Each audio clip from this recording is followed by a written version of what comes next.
Assalamu alaikum. Welcome to Mohammed Coaching travel blog YouTube channel. আমার ভাগনা তাওসিফ আগে থেকেই ঠিক করে রেখেছিল যে আজকে আমরা ক্লিয়ার ওয়াটার বিচে ঘুরতে বেরোবো। তো সকাল থেকেই আমরা মোটামুটি সবাই রেডি হয়ে গেলাম ক্লিয়ার ওয়াটার বিচে যাব বলে। আমরা ক্লিয়ার ওয়াটার বিচের উদ্দেশ্যে রওনা দিলাম। আর টাম্পা থেকে ক্লিয়ার ওয়াটার বিচ যেতে মোটামুটি 1 ঘন্টা বা আর তার চেয়ে একটু বেশি সময় লেগেছিল। সো আমরা বেরিয়ে পড়লাম আমাদের আজকের ডেস্টিনেশন ক্লিয়ার ওয়াটার বিচ। যেতে যেতে আমরা আশেপাশের সুন্দর ভিউ দেখছিলাম আর খুব এনজয় করছিলাম। আর আমি তো একটু ভাবুকই বলতে পারেন। আমি ওই নীল আকাশ যখন দেখছিলাম তখন মনে হচ্ছিল এ যেন নীল আকাশে সাদা মেঘের মেলা বসেছে। সো আমরা এগিয়ে যাচ্ছি আমাদের ডেস্টিনেশনের জায়গায়। আমি এর ফাঁকে একটু বলে রাখি ক্লিয়ার ওয়াটার বিচ সম্পর্কে কিছু ইন্টারেস্টিং ইনফরমেশন। ক্লিয়ার ওয়াটার বিচের এই নামটা খুবই ইন্টারেস্টিং। এর কারণ কি জানেন? এর কারণ হচ্ছে ক্লিয়ার ওয়াটার বিচে যে মেইন রোডটা সেটার একদিকে হচ্ছে গালফ অফ মেক্সিকো বা এখন যেটার নাম হচ্ছে গালফ অফ আমেরিকা, আর অন্যদিকে ইন্টারকোস্টাল ওয়াটারওয়ে অর্থাৎ যেখানে থাকে বোট বা dock area. So basically, we are walking or driving on a road which have one side ocean vibe and another side শান্ত calm views. সো আমরা মোটামুটি ক্লিয়ার ওয়াটার বিচের খুব কাছাকাছি চলে এসেছি। আচ্ছা, আমি কিন্তু একটু বলে রাখি এখানে, আপনারা যারা ফ্লোরিডা যাবেন, টাম্পা যাবেন, যদি যেদিন আপনাদের ক্লিয়ার ওয়াটার বিচ যাওয়ার প্ল্যানিং থাকবে, আপনারা না চেষ্টা করবেন একটু আগে আগে যেতে। ওই ক্লিয়ার ওয়াটার বিচ এরিয়াতে স্পেশালি উইকেন্ডে পার্কিং পাওয়া খুবই হার্ড বা ডিফিকাল্ট একটা ব্যাপার। সো আপনারা চেষ্টা করবেন একটু সকাল সকাল পৌঁছাতে। তো এই যে সুন্দর দূরের দৃশ্য দেখা যাচ্ছে, আমরা এগিয়ে যাচ্ছি একদম ক্লিয়ার ওয়াটার বিচের সেন্ট্রাল এরিয়াতে। আসলে ক্লিয়ার ওয়াটার বিচ এরিয়াটা একটা fun and friendly beach town.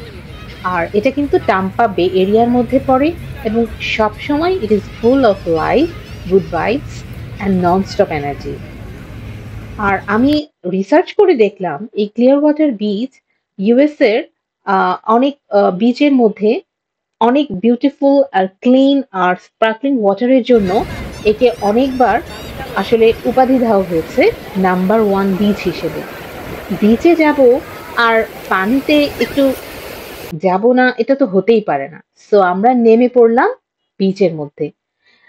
আসলে এই সময়টুকু আমি ঠিক আপনাদেরকে বলে বোঝাতে পারবো না, কারণ খুবই ভালো লাগছিল, আমরা সবাই মিলে খুব এনজয় করছিলাম। সো আমাদের বিচে ঘোরাঘুরি হয়ে যাওয়ার পরে আমরা একটু পিয়ারের দিকে গেলাম। আচ্ছা, পিয়ারটা কি জিনিস আমি একটু বলে রাখি।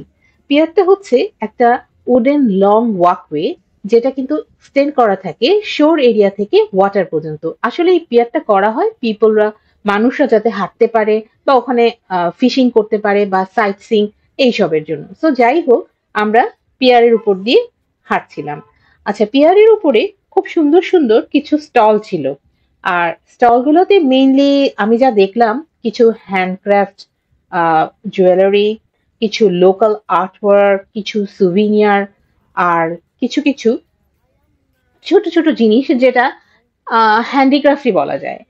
সো আমার কাছে খুব ভালো লাগছিল এই কারণে যে এইখানে লোকাল যে ভেন্ডার বা যারা লোকালি যারা ছোট ছোট যারা বিজনেসম্যান, যারা জুয়েলারি বিজনেস করে বা যে কোনো ধরনের সুভিনিয়ার বিজনেস করে, এরা কিন্তু ইজিলি এই পিয়ারে এসে তারা স্টল দিতে পারে এবং তাদের বিজনেসটাকে রান করতে পারে। সো আমি বলবো যে এটা তাদের জন্য আসলে একটা এনকারেজিং ব্যাপার। তা যাই হোক, আমরা ঘুরে ঘুরে দেখছিলাম আর হেঁটে যাচ্ছিলাম।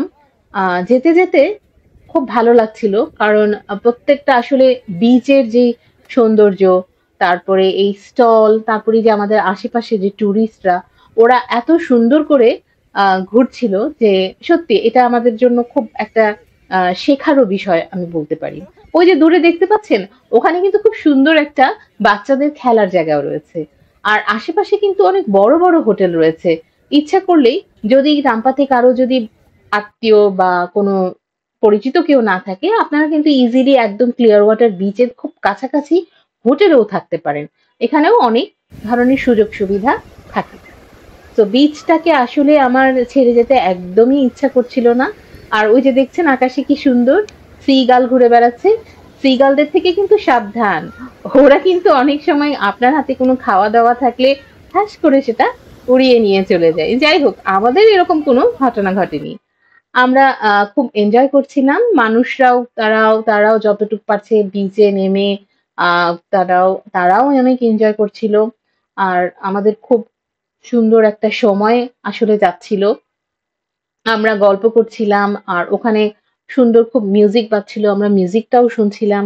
আমাদের আসলে খুবই ভালো লাগছিল। আর ক্লিয়ার ওয়াটার বিচ আসলে famous for its sand, seafood, sunset. এবং এটাকে আসলে সবকিছু মিলিয়ে একটা major tourist hotspot in Florida হিসেবে গ্রহণ করা হয়েছে।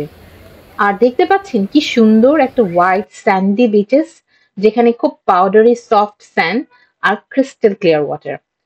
আর আমরা এই যে পিয়ার 60 তে গিয়েছিলাম, আমরা পুরো পিয়ার 60টা কিন্তু এনজয় করতে পারিনি, কারণ ওই সময় তাদের একটা মেইনটেনেন্সের কাজ চলছিল। যাই হোক, যতটুকু দেখতে পেরেছি আমাদের খুবই ভালো লাগছিল।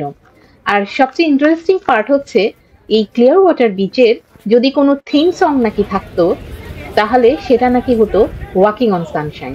ওই যে আমরা যেতে যেতেই দেখলাম ওখানে কিছু স্ট্রিট পারফর্মার, তারা কিছু শো করে দেখাচ্ছে টুরিস্টদেরকে অ্যাট্রাক্ট করার জন্য। চলুন দেখি কিছুক্ষণের জন্য।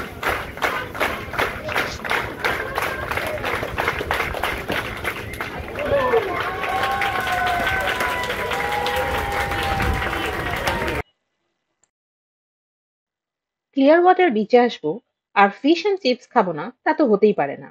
হ্যাঁ, ফিশ অ্যান্ড চিপস হচ্ছে এদের খুবই একটা ফেমাস পপুলার ফুড। সাধারণত কড ফিশ বা হ্যাডক বা গ্রুপার ফিশ দিয়ে এই ফিশ অ্যান্ড চিপসটা করা হয়। আর টাম্পাতে নাকি এই ক্লিয়ার ওয়াটার বিচে স্পেশালি গ্রুপার ফিশের ফিশ অ্যান্ড চিপস সত্যিই খুব পপুলার। আমরাও ট্রাই করে দেখলাম। খুবই ফ্রেশ এবং খুবই ডেলিশিয়াস ছিল। আমরা সবাই মিলে খুব এনজয় করে খেলাম। আর আশেপাশের পরিবেশটাও খুবই সুন্দর ছিল। আর ওয়েদারটা সেদিন এত ভালো ছিল, যদিও সানি, কিন্তু অনেক বাতাস হচ্ছিল। সো আমরা খুবই কমফোর্টেবল ফিল করছিলাম।